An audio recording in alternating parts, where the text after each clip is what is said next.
मला असं वाटतं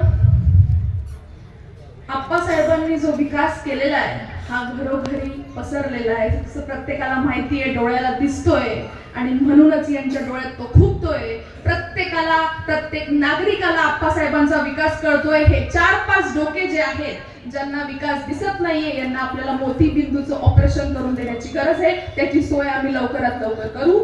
आणि येणाऱ्या काळात या लाडक्या बहिणी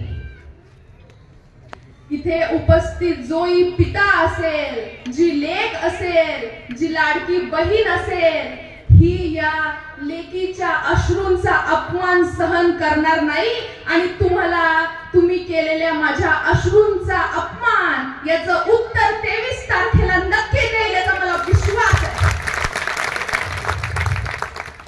आप्पासाहेबांवर तुम्ही सगळ्यांनी जे प्रेम दाखवलंय, जे विश्वास दाखवलाय, मी काही दिवसात बघितला.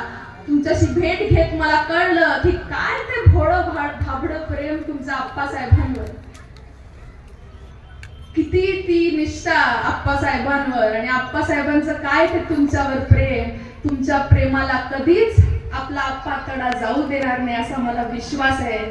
हे तुमच्या घरोघरी येतील. बदल हवा, चेहरा नवा, त्यासले सांगा ना तुमना नवा तुमना पास ठेवा, आमले आमना किशोर आप्पाच हवा.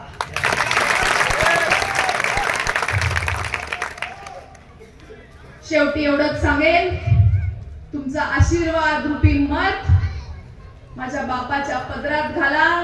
एवढा धडपड करणारा नेता आपल्याला परत भेटणार नाही याची आपल्या सगळ्यांना जाणीव ठेवायची आहे. येणाऱ्या 20 तारखेला 1 नंबर क्रमांकावर असलेल्या धनुष्यबाणासमोरील बटन दाबून आपल्याला आपल्या आप्पासाहेबांना भरघोस मतांनी विजयी करायचंय असं आम्ही तुम्हाला या ठिकाणी विनंती करते. तुमचा आशीर्वाद या ठिकाणी भेटला असा विश्वास व्यक्त करते. आणि शेवटी एवढंच सांगेल विरोधकांना, तुम लाख कोशिश कर लो किशोर अप्पा को गिराने की, किशोर अप्पा जब जब बिखरा है दुगनी रफ्तार